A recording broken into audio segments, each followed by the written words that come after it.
Okay, so that's what's making so much noise.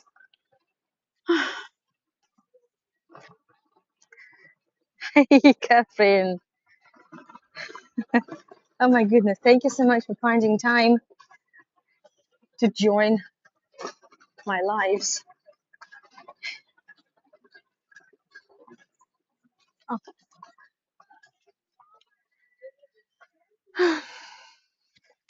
I like the name of the street.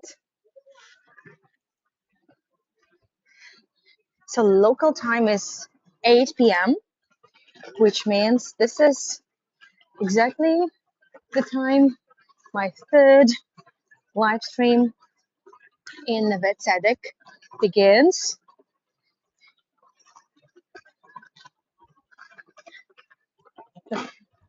So we on Shabazi Street. This is the central street of Neve Tzedek, but I deliberately did not take you to the street before because when we started the second episode, we were over there. Hi, Misha. Oh my goodness, you're here again. This is where we started over there, next to the first cafe opened in the neighborhood when it was still in a pretty shabby condition. Suzanne Cafe. And I just had there my second sachlab there. Yeah, can't help it. I just can't help it. But it's so rich and nourishing. It's basically a milky pudding with some pistachios, peanuts, coconut, and herb, well, spices. Cinnamon, sorry, cinnamony, and there's nutmeg as well. Oh yeah, I'm a big fan of sachlab. Hello, hello everyone. So let me greet you properly. Here I am. So if you missed the previous two episodes of my tonight's lives, then you'll be able to watch them at your convenient time when I publish them in open access, which is going to happen very soon.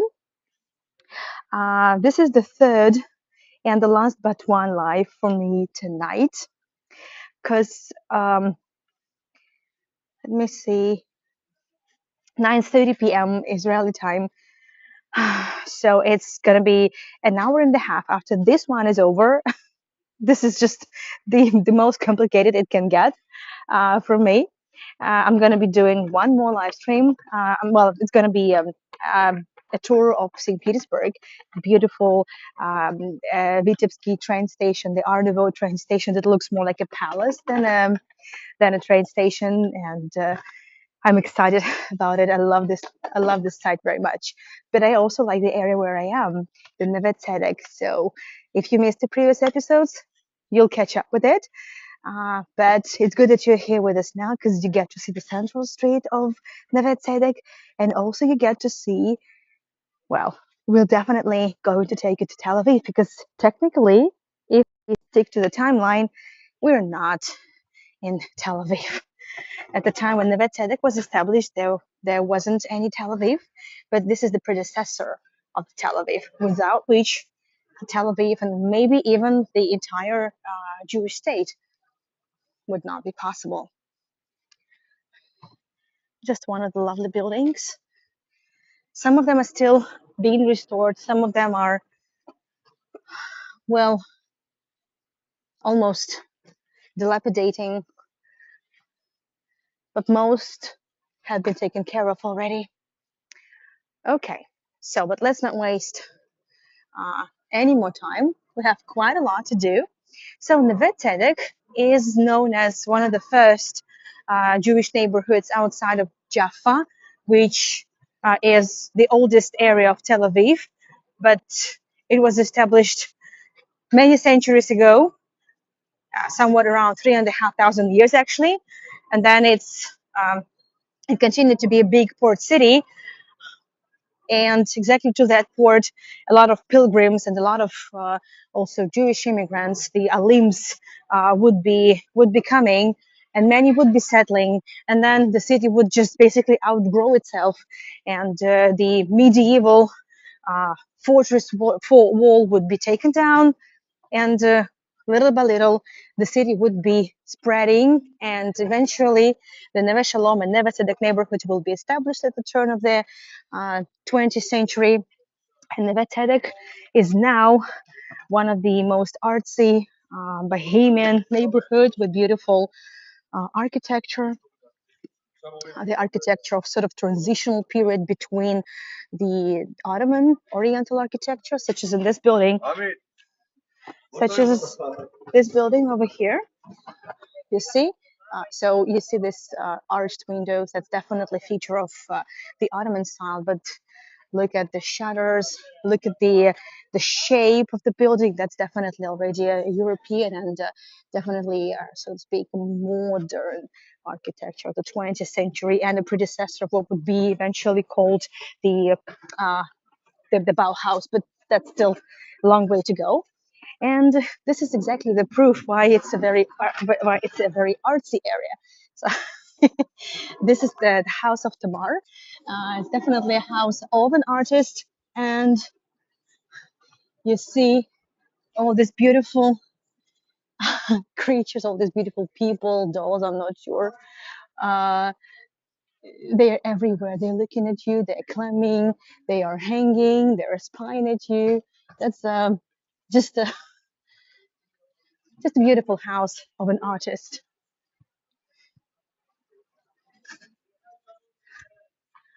And over here, this is something that I would say it's one of the features of nice things of Neve Tzedek. Uh, these are the so-called menschelachs. Please let me know if you can hear me, if you can see me, because the chat is frozen again and I cannot even swipe it. These are the menschelachs. Basically, they're just supposed to stop. They're stoppers for the shutters, but they have very interesting design. They're designed as a man and a woman. Now this is a woman. This is a man. Oh, thank you, Catherine. Thank you so much. So they would be everywhere in the late 19th century architecture of these type of neighborhoods. Also, you can find them not only in Tel Aviv, you can also find them in Jerusalem as well, not far from the German colony, because also the German colonies, some of them would be exactly contemporaries of the first Jewish neighborhoods being established. However, the German colonies, of course, would would be the first one established, so to speak.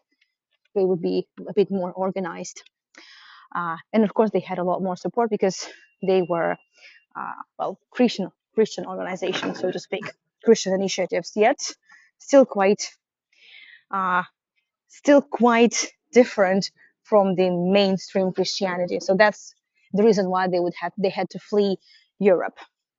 There's interesting legend about these Menschelachs, and right now, as we are going along the main street of Neve Tzedek, uh, called Shabazi Street. And Shabazi is a medieval poet, Shalom Shabazi. These Menschelachs, they were used, as a secret code. It's just the legend has it that the young girls, were able to pass on secret messages with this Menschelachs. So if a girl, um, if a father stayed at home, then the man's head would be in the upright position. If there was no father at home, that would be a woman's head. So, but it's a legend, of course, but it's a nice one. So, one more artsy place. Uh, there used to be even more small shops with jewelry, with um, clothing. Not sure what that is, but I like the colors. It's probably just a decoration. It's a nice arrangement of some gold. Lovely. Hi, Dolly. Have you seen the Manchalaks? Oh, lovely. Tiny, tiny, absolutely tiny earrings. Lovely. There are also a lot of galleries. Well, this is a clothing store. Mostly, you wouldn't find here Gucci, I mean, you can find Gucci and all those uh, luxury stores, but not in here. Here would be the local designers. So there's a workshop.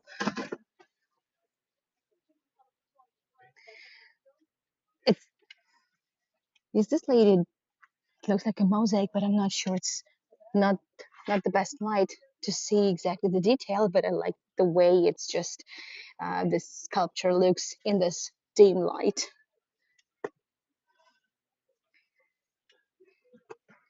Yeah, Dolly was very trendy. It was everywhere.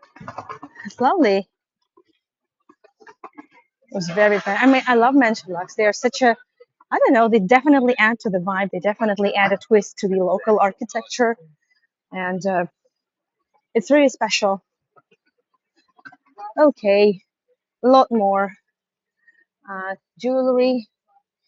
Actually, I've always wanted to drop by this store. Not like, I ever could afford anything here, but, you know, well, window shopping. How can it harm anyone, right?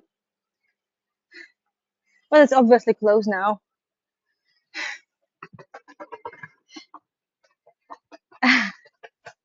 You joined right on time, Dolly. That's great. So, more artsy stuff. Now, almost attracted by all things blue. I don't know why. The vases are nice.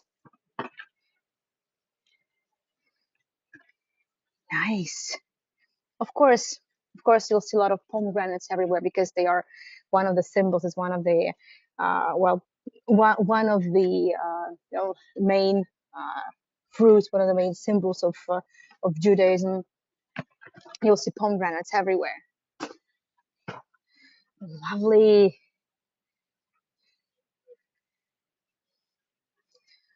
Well, these are a little bit. This is a little bit sad because these are the candles that would be lit to mourn for the soul well of a person that passed away, and there are so many, you know, being lit on in the past 140 days. You'll also be seeing a lot of uh, yellow ribbons all over the city, and the area where we're going now, they will be even yellower. So you bring them home now is written nearly on every building. It refers to the hostages that are still being held there. So the research just reminded me that it's exactly today exactly marks 140 days. So nothing is over, yet life goes on.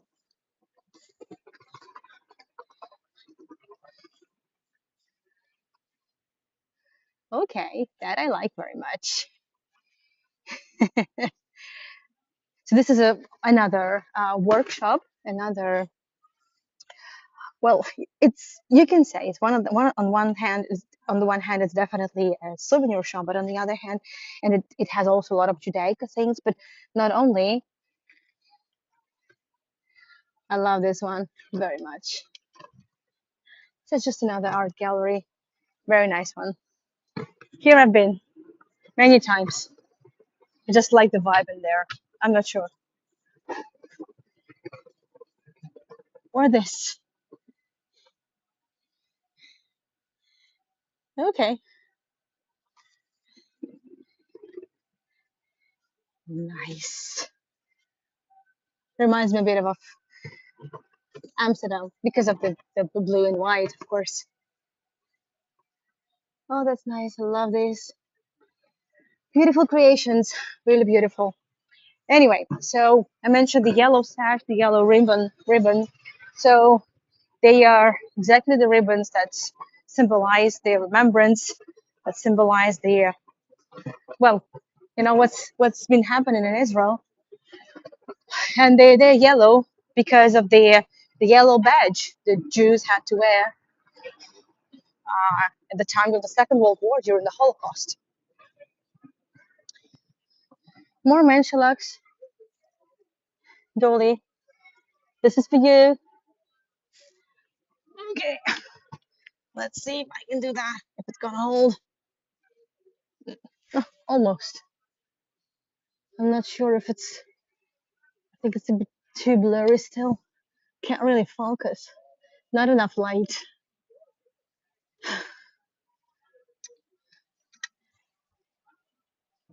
7 plants. Yes. Not fruits. Not of course. 7 plants.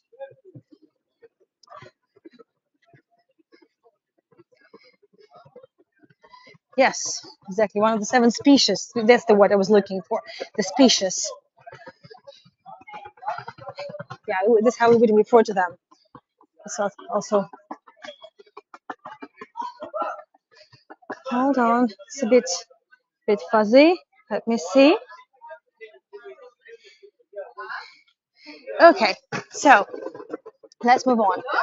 And since then, the yellow color has been the symbols of of the remembrance, and no wonder that these yellow ribbons are now a symbol of what's going on in the country.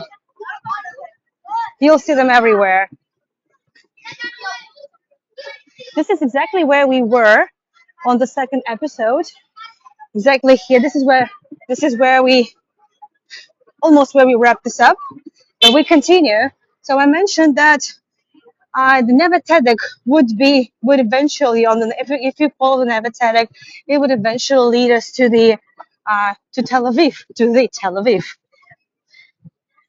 obviously, uh, in the historic perspective. So eventually, with the increase in the immigration, uh, I mean by that time I already mean the Jewish immigration because of the pogroms. So this would be Tel Aviv what would be Tel Aviv would be exactly the main destinations for the communities. And at the turn of the 1900s, exactly in 1909, this is when several dozens of families, about 60 people altogether, would 60 families, I mean, would be would arrive to the shores of Jaffa because at that time, yet Jaffa was the main port, and that was exactly the Jaffa would be the first thing that the pilgrims, Christian pilgrims, and then also Jewish immigrants, Alims, would see. But there was no place already in Neve Tzedek. There was not enough place, and Neve Tzedek had been it's quite small. I would say really small. Hold on a second. Okay, so I'm walking on the road because the over here the sidewalks are pretty narrow, and I also didn't want to disturb the people in the cafes as well by filming them. So that's exactly the vibe of Neve Tzedek, cozy cafes with music. Well, normally on a Friday night it would be more loud, more crowded. Okay, that's when you get to see more cars because we're getting exactly to the point where these newcomers would have to, well, they have to face the future. And now we see the skyscrapers. By the way, that's the famous Shalom Tower, which we will talk about. They didn't see all that when they just came. They saw nothing.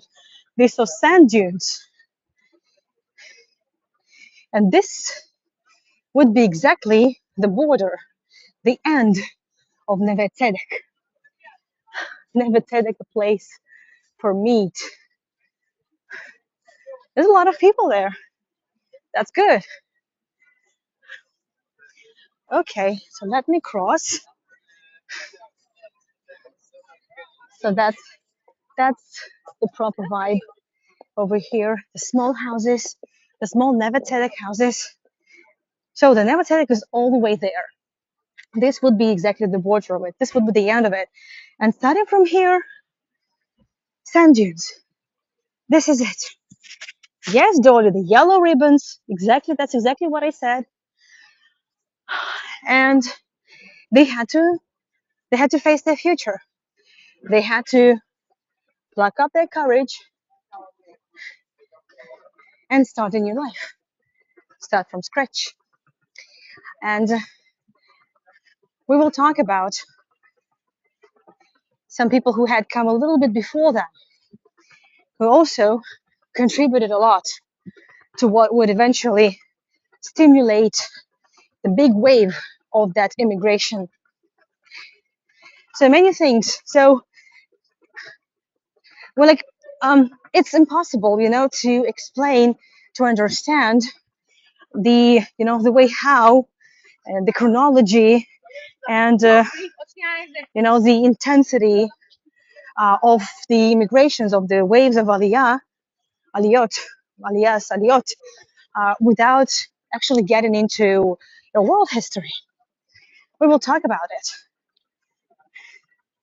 But before that, I'd like to take you to a special monument, a lovely area over there.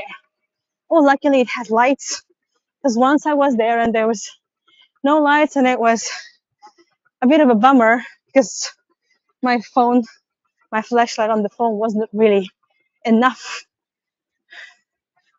So, but at least that's at least something. So you might remember Nahum Gutman, one of the inhabitants of Neve Tzedek, the one who witnessed the establishment of Neve Tzedek, the establishment of the next neighborhood that would eventually become Tel Aviv. Well, he got so popular and he was so well loved by the community that, of course, he was given this honor to create this three mosaic panels describing the history of Tel Aviv. And well, I'm not going into details here, obviously, because you need a good light, and you need quite a long time to go over it. But basically, these three pillars and all this area around the fountain, all this mosaic, they describe the history of this area of Tel Aviv, starting from the the Canaanite times, basically like 3,500 years ago. And it's also beautiful from the back as well. Of course, there will be a lot of blue because of the sea, because it's the coastal city. Exactly because of that, because of its geographical position.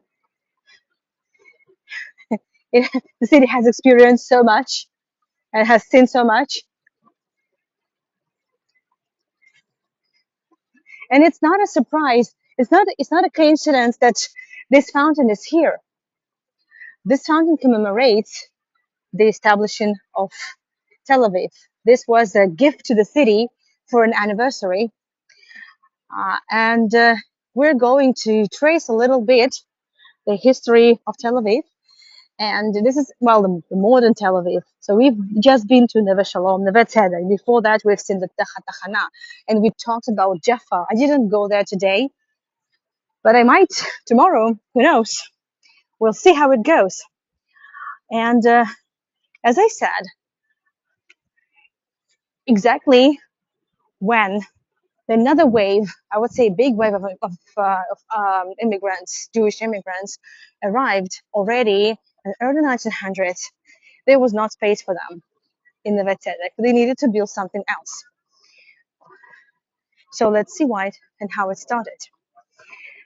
And if if you take a look over here, so you see this brass uh, path over here.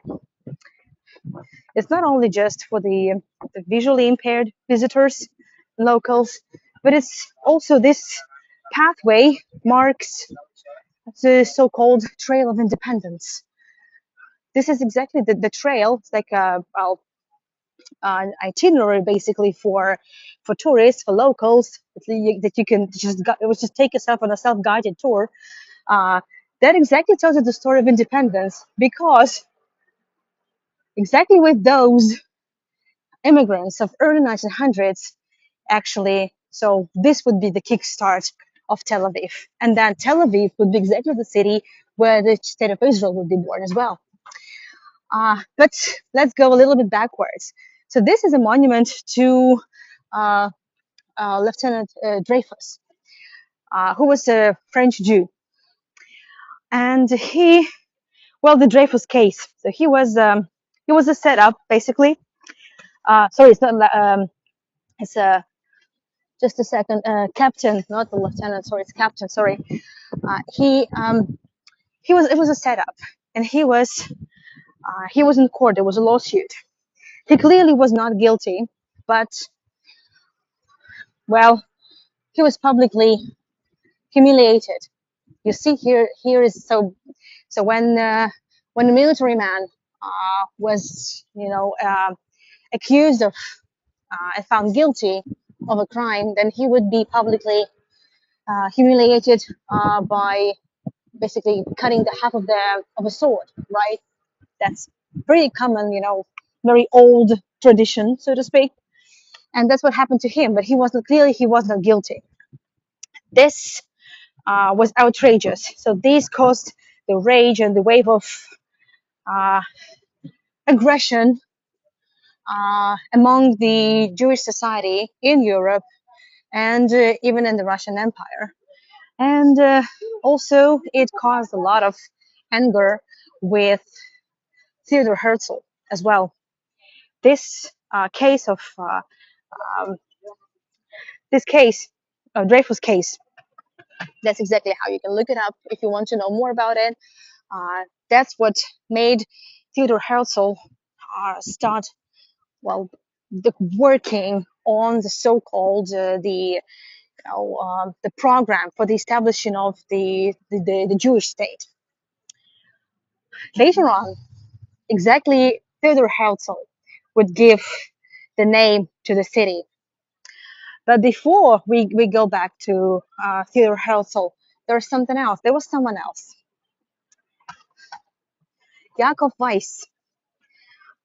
He was also outraged by the Dreyfus case. He was one of those people who decided to leave Europe and come to the Holy Land, basically to his historic motherhood, uh, and he was among those first people who would start building the new neighborhood because, as I said, Neve Tzedek had been already full, a bit of overpopulated, but yet, of course, it wasn't just the same as in Jaffa. And this happens to be the house uh, uh, of Kiva Arya Weiss. Over there, I wish there was a lot more lights, but uh, let me see if I can zoom it in. I'm not sure if there is a. Okay, Dolly. So if we have time to go to Rothschild 84, we'll see. It's a little bit closer to Habima Square. We'll find out. Wow, but that's a nice area that where you grew up. Fantastic. Yes, exactly on the Rothschild Boulevard, there will be a lot of yellow ribbons tied over the oak tree, around the oak tree. Yes, of course. Yes.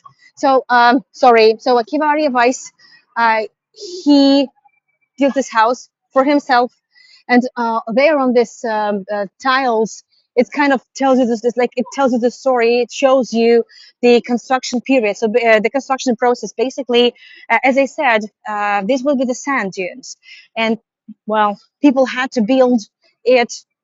Build all of it by themselves. They had to, get rid of the sand. They had to bring in the construction materials, and you can understand that all the carriages, all the barrels would be sinking in the sand. So it was not easy, but it was worth it. Take a look. So these would be the first houses of the new neighborhood. So many people followed Akiva Ari advice. Many people followed him,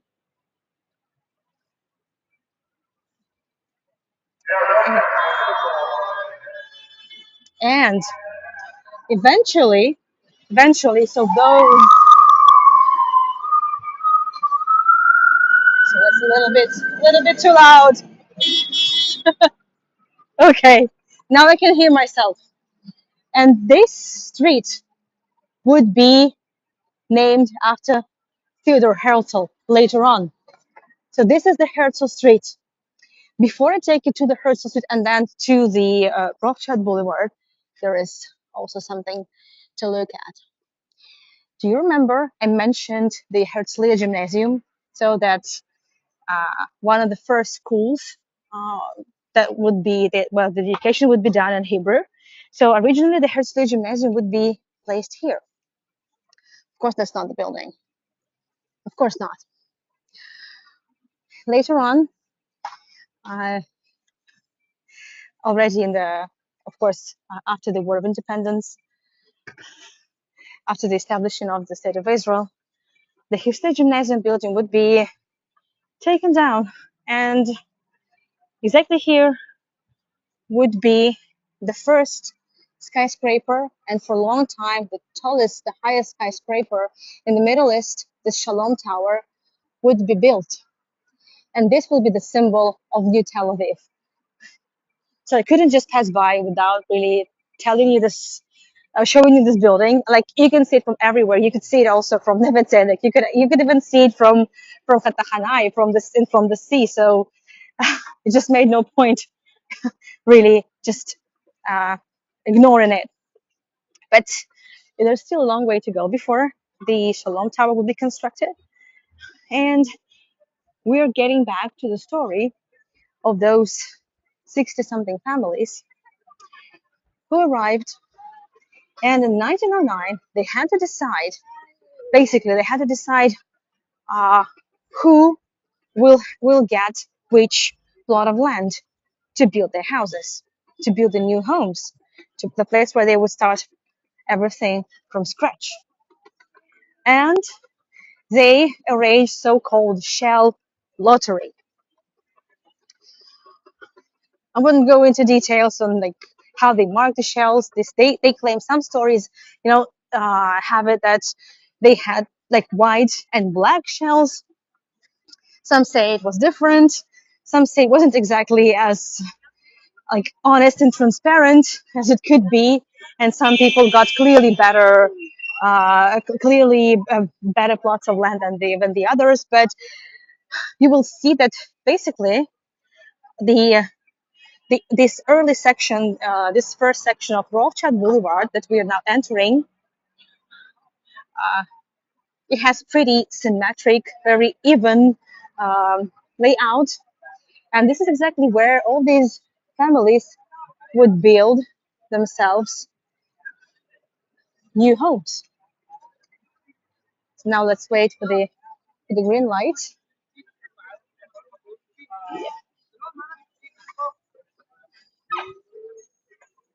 Oops, sorry.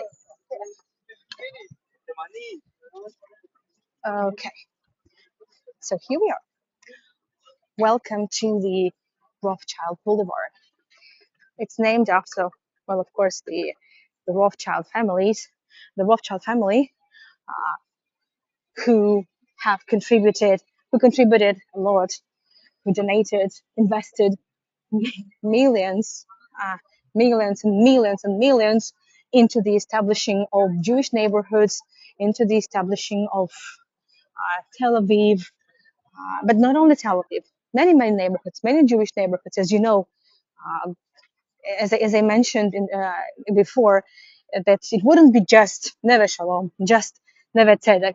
No, of course not. And there were many in different areas. It just happened that here was the most, well, let's say why it was so successful, because it was the most convenient location with a bit more, well, better soil. Well, sand is not really exactly the best, soil to work on, but it clearly had less mosquitoes and malaria than in Petah Tikva, for example. So there they basically had to build on marshes, and there was a lot of issues in connection with that. So, and I'm standing next to the Europe kiosk,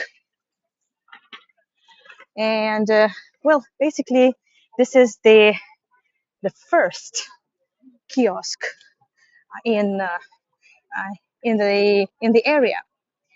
Basically, kiosk, which is the word coming from the Turkish language. So that's definitely heritage of the Ottoman times. Like many things in Tel Aviv, and not only in Tel Aviv, definitely. So it's basically the spot where you could have some water. It was like a water source, a fountain or something. So, and this is exactly where the very first kiosk would be. There you can look up. Also, I showed on many of my tours. I have done quite a number of tours here on the Rothschild Boulevard back then, in Hago times and for other companies. So I would always show. I just don't have it with me today because of so many tours and so many things, and also carrying another bag with me all the way. It's a little bit less convenient. So this is there are photographs you can look up, black and white. It's just this first kiosk and the sand. That was it. But this was the first attraction in the area, in the new neighborhood. So we will get back to this shell lottery. There is a monument where I'll be taking you. But before that, let me admire some of the architecture. So that's quite different from Neve Tzedek. You clearly see this is already the 20th century, and it's much bigger. It's already more than just a mansion of 2 floors. Your father's law office was close to here. Wow, wow, fantastic! I'm sure you can share so many stories. So, and you can clearly see that the architecture is different. And here you wouldn't see the like Ottoman features at all. You would see European architecture because these would be the Aliyah coming from Europe. A lot of educated people, people with the money that would be coming to establish the new life, to build a new life. And well, the Rothschild Boulevard having a lot of buildings like that in its beginning, and then ending at a Habima Square, which I doubt we'll be able to reach on this too, because there is so much to talk about, and I'm also doing it in a very laid back uh, mode for me. So this is just exactly the perfect way to study the architecture of the 20th century in Tel Aviv. That's quite diverse, but exactly this is where you can trace it and connect it to the history. And here we are at the monument to Mayor Dizengoff, who was the first mayor of, well, first of all, the Ahuzat Bait. This would be the name of that neighborhood. And then it would be named Tel Aviv. And Tel Aviv the name chosen for the new city, for the first Hebrew city, Jewish city in the modern history. Well, the name would be uh, given by, well, Theodor Herzl, who by that time had died, so he had not really seen the Jewish state born, but his work, on the theory of the step of the, his program, basically, not just a book. He had a program. So it was inspired it was inspired by Theodor Herzl. So because Tel Aviv, it means something old, like tel, like a historic mound, right? And Aviv is spring, so the old and the new, because his book would be named exactly the old new. Anyway, so this is the monument to Meir Dizengoff on a horseback. It's here because here used to be his house. I mean, it's still his house, but it looks horrible. There's not really much to show, but luckily they placed here some old photographs. And this is important. Not really the house itself, but what happened in the house. So this is where he lived. Yes, this is where Dizengoff. I was just about to say Herzl. Sorry, this is where Dizengoff lived. And also, this is where, much later, David Ben Gurion would sign the Declaration of Independence in 1948. As you see, it now belongs to Tel Aviv Museum of Art.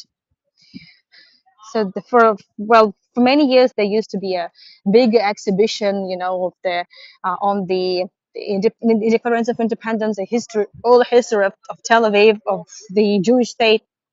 But because of this uh, restoration, I don't know, maybe even I don't know whether it's restoration or I don't know. It's like really, really, it's been going on for a long time. I haven't seen it without the scaffolding.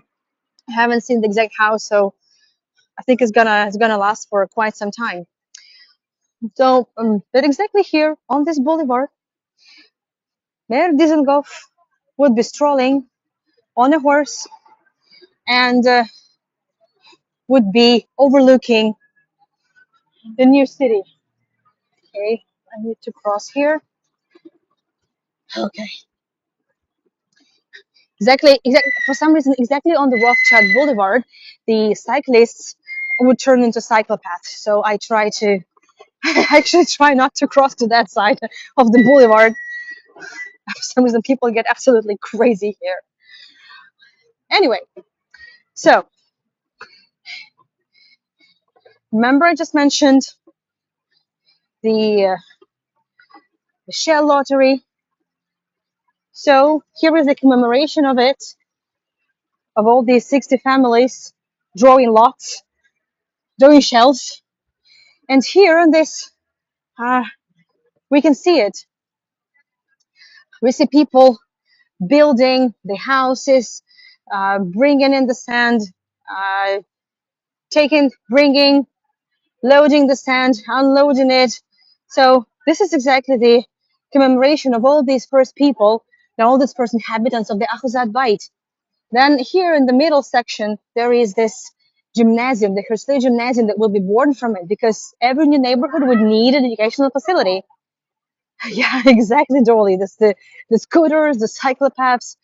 Yes, exactly. Yes, Dorley, I'm staying overnight in Tel Aviv. Yes. Obviously, there's no way I could go back to Ashkelon.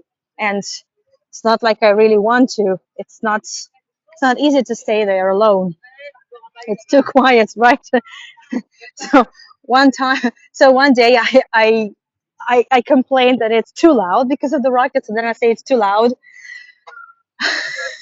It's it's crazy. I know.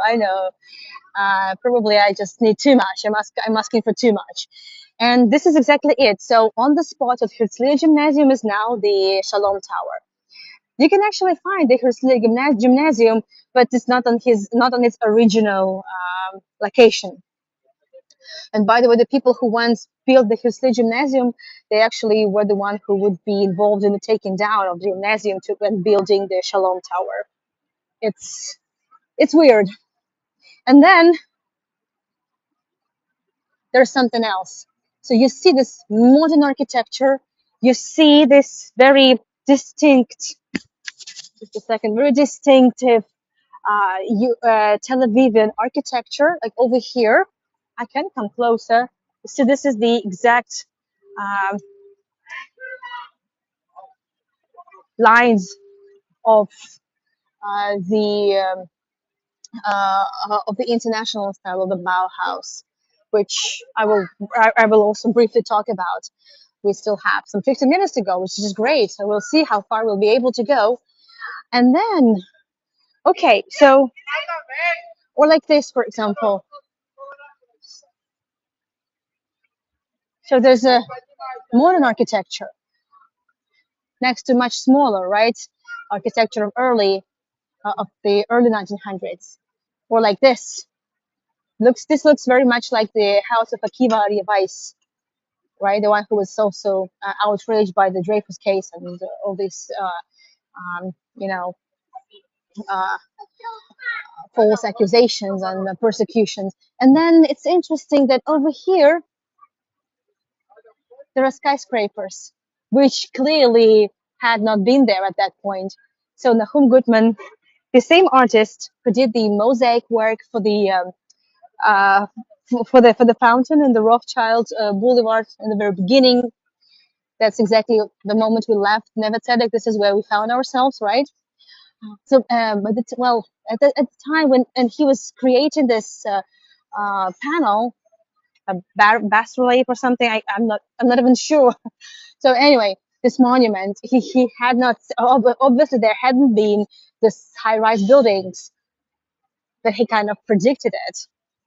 So he clearly foresaw the future, the bright future of Tel Aviv, and we can clearly see this now with our own eyes. Nice, refreshing fountain. It always looks nice at night. It's a bit chilly now, but during summertime, it's a great stop. It's a great place to stop over.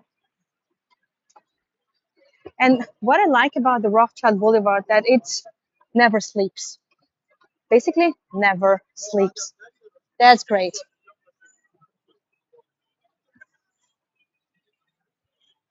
Well, there are a lot of white houses on Rothschild Boulevard. Rothschild Boulevard is one of the places I would have taken you, like any guide would have taken you, if you asked a guide to take you to, to see modern architecture.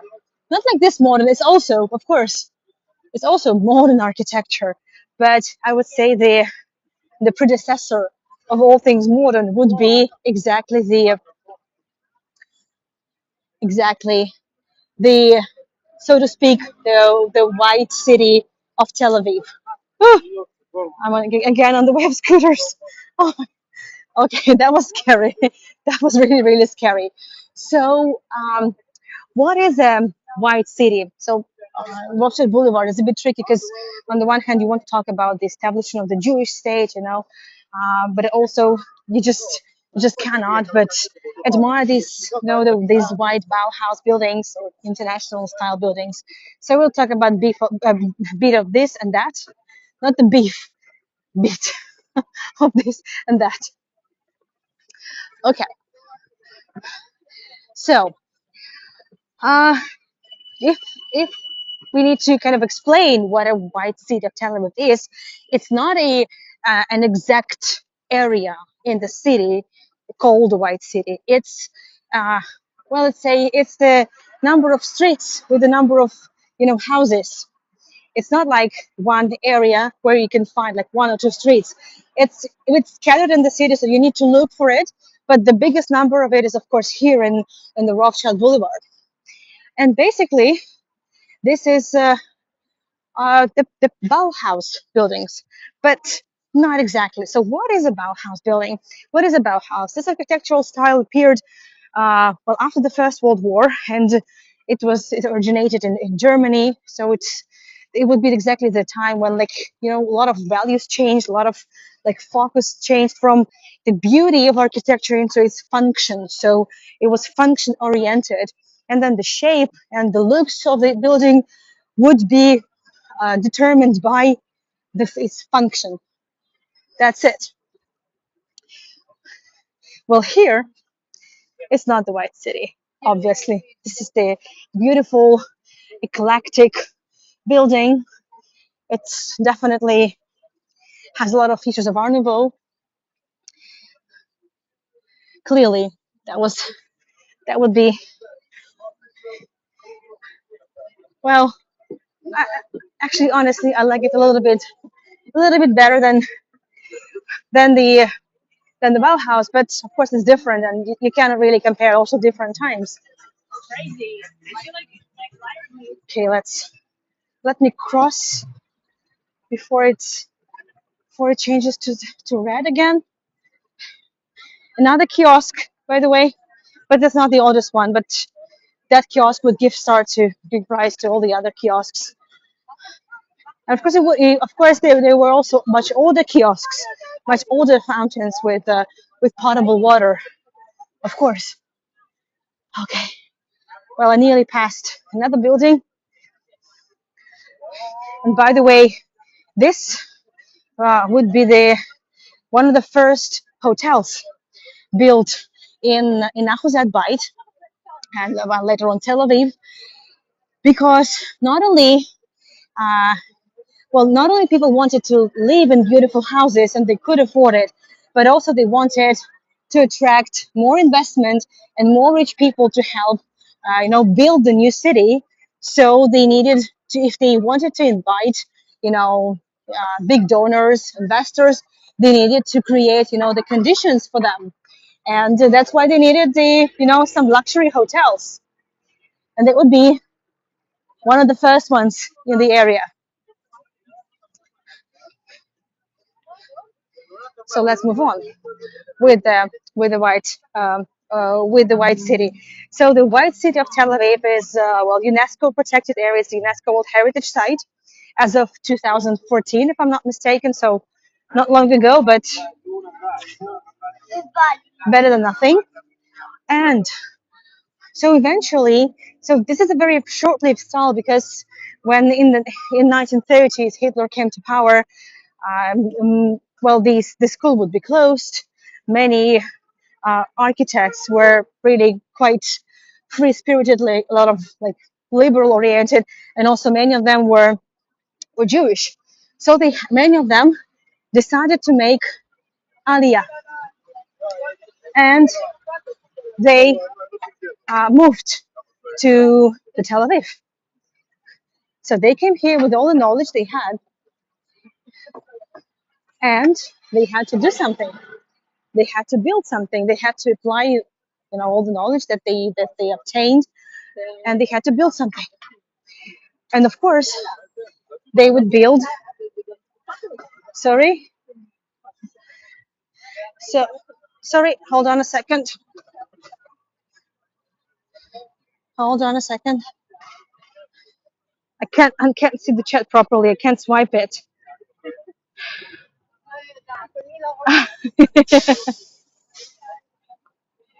Yes, yes. There are some buildings on the Rothschild Boulevard really beautifully reconstructed. This is true. There's one I want to take you to before I get down to the just before I wrap. Well, before I continue and summarize the story of the White City. So over there, and again, I need to. Okay, I need to make sure there are no scooters here. No scooters here. That's good. Okay, so I want to show you this house because it's a little bit personal to me. So this house, well, it was actually built um, of course, for a rich Tel Avivian. But then it would be, after his death, it would be given to much later, of course, after the establishment of the Jewish state, it would be given to the Soviet embassy, because the Soviet Union would be the first country that acknowledged the establishment of the Jewish state. But then, of course, after the persecutions, of Jews in the 50s. Of course, there would be no, for a long time, for several dozens of years, there would be no diplomatic relations between the Soviet Union and Israel. So there would be no need for the Russian embassy, of course. And now there are offices there. Okay, yes, I made it. Good. So, and when those young architects came, well, they just applied all the knowledge and that they gained in in Germany in the Bauhaus school. And well, the Bauhaus school, yes, the Bauhaus was a very short-lived architecture style, probably just like Art Nouveau, maybe even shorter, but it spread very quickly because the world clearly needed a change, and there was no time for extra decoration, over decoration, and this the plaster work. They needed function. Well, look at that. So this is the perfect example of the Bauhaus. Uh, what is the function? So loads of light, straight lines, loads of air, because clearly it gets very hot, and they needed to take into account. They needed to take into account the nature, the climate. They needed to make it livable because at that point there was no air conditioning, just like there's no central heating, and there is no central heating even now, but there are air cons, which is a which is a game changer for sure. But in these buildings, it was a lot easier to live in because of the drafts. So it was designed so that there would be the free flow of air as well. So it was it was adjusted to the conditions in here.